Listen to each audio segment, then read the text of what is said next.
Okay, so magpa-practice ako na mag-isa at natuto ako.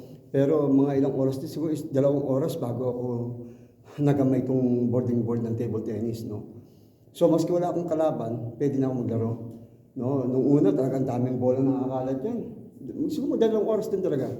Pero discipline niya, consistent, no? Hindi ka lang na-motivate ka na. Tapos pero ang kasama mo yung discipline, ibig sabihin, dire-diretso lang maski unti-unti. Ito, sa biyaya ng Panginoon, dahil hobby ko to, sports ko to, profession ko to, career ko to. At the same time, ito ay pwedeng gamitin sa ministry, no? Na pwede mong i-share sa mga kabataan o sa mga pastor na ang sports ay good for health, no? At nagiging masigla ka. So tingnan niyo po guys, medyo kaya ko na.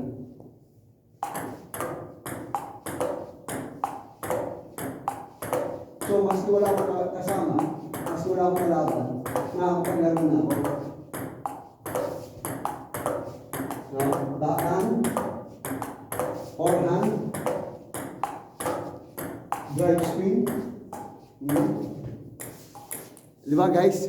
No? Praise God, no? So, sa mga interested, no? Ito si Kuya Ace, Brother Ace, and Pastor Ace, dito lamang po sa aking online broadcast, no? Buhay Abroad Lifestyle sa aking programang Saludo ako sa inyo na kung saan ito'y connected sa ating pong OFW Kakampi Online na ating imbihap po sa ating pong buting station manager, si Ma'am Fe, no? At ako muna ay hindi mo nag-broadcast na nakaupo sa isang office o online booth, no?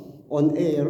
So, nasa field muna tayo, no? Para at least medyo na-exercise tayo at nakakapanood din kayo ng iba pang ating mga live. So, minsan pa muli, maraming po salamat. Tandaan po natin, hanggat maaari, maski pagod ka, o marami kang ginagawa, hanggat maaari ay meron ka talagang timeline and management and schedule sa iyong sports, no? Sa iyong hobby.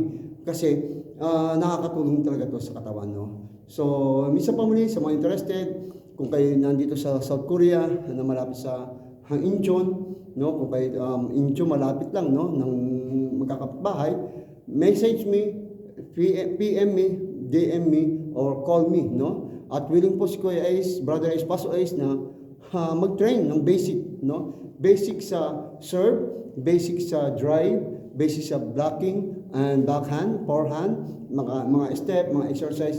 Pwede po si Kuya Ace at pwede po kayong matuto. So, magkakaroon tayong malalaman nyo, magkakaroon tayong alam. After na lagi yung ginagawa natin yan, magkakaroon kayo ng magiging marunong na kayo. Pag marunong na kayo, may galing na kayo. Tapos pag may galing na kayo, magaling na. No? Hanggang sa magiging magaling na magaling. Ako, may galing. Pero hindi ako magaling na magaling. Kasi meron kaming tiyatag na mga class.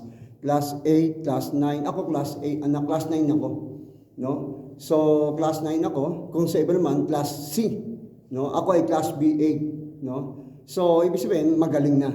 No? Pero hindi magaling na magaling. Kasi ang magaling class A, class A+, class A flat, tapos level 1, level 2, level 3. Pag magaling ka na, level 2, level 3, talagang lumalaban ka na, no? Sa tournament. Ako lumalaban din ako, pero katapat ko yung mga kasama kong class. Pag natatalo ko sila, nilalaban ako sa 7, sa 6, sa 5. Pero pagdating sa 5, pahirapan na ako manalo.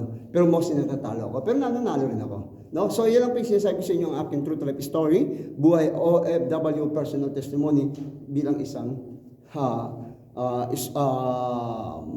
tawag ito? Sports lover. Ayan. Okay. Maraming salamat. Tandaan po natin. Nasa Bible din yan ang pagiging isang exercise sa physical body. It is a profitable. No? Na meron din pakinabang, may benefits din sa ating katanapunan. Maraming salamat.